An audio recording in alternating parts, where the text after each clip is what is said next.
calmly, although I found that the necessity for self-command and restraint became every day more imperious, and the difficulty greater, I never for one instant spoke or looked but as I would have done had you been by. I never for one moment deserted my trust, nor have I to this instant. But I find that constant association and companionship with this sweet girl is fatal to my peace of mind, and may prove destructive to the resolutions I made in the beginning, and up to this time have faithfully kept.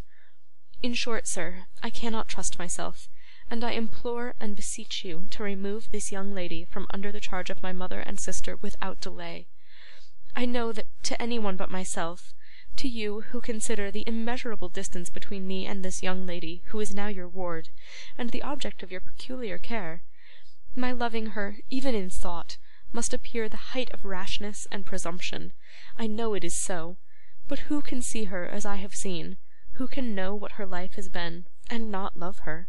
I have no excuse but that, and as I cannot fly from this temptation, and cannot repress this passion, with its object constantly before me, what can I do but pray and beseech you to remove it, and to leave me to forget her?'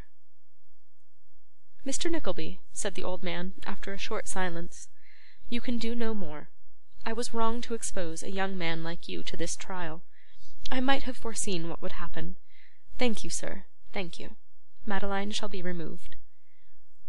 If you would grant me one favour, dear sir, and suffer her to remember me with esteem, by never revealing to her this confession.' 'I will take care,' said Mr. Cheeryble. 'And now, is this all you have to tell me?' 'No,' returned Nicholas, meeting his eye, 'it is not.' 'I know the rest,' said Mr. Cheeryble, apparently very much relieved by this prompt reply. 'When did it come to your knowledge?' 'When I reached home this morning.' 'You felt it your duty immediately to come to me, and tell me what your sister no doubt acquainted you with?' 'I did,' said Nicholas, 'though I could have wished to have spoken to Mr. Frank first.' 'Frank was with me last night,' replied the old gentleman. 'You have done well, Mr. Nickleby, very well, sir, and I thank you again.'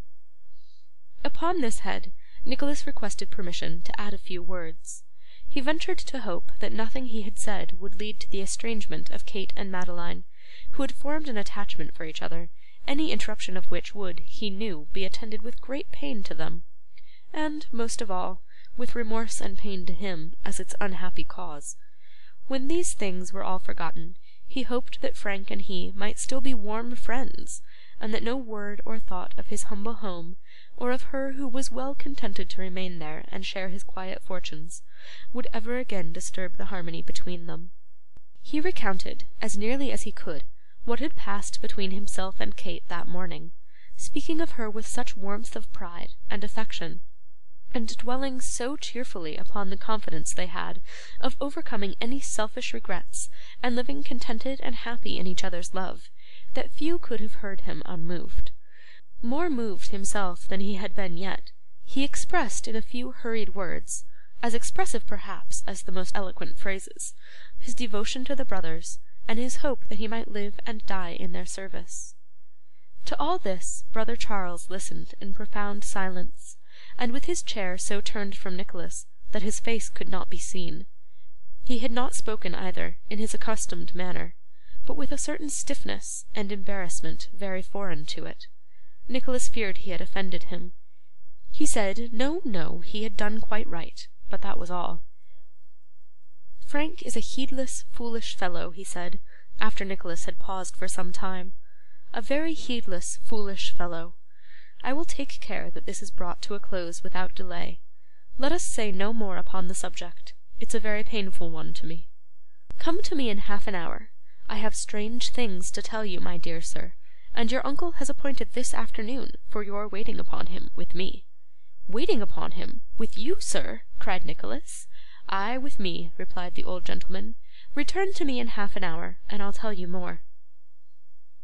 Nicholas waited upon him at the time mentioned, and then learnt all that had taken place on the previous day, and all that was known of the appointment Ralph had made with the brothers, which was for that night, and for the better understanding of which it will be requisite to return and follow his own footsteps from the house of the twin brothers.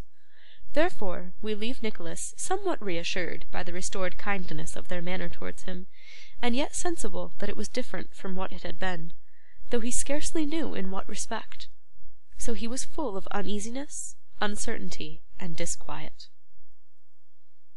End of chapter 61. Recorded by Megan Manley on December 29th, 2008, in Cobah, Mexico.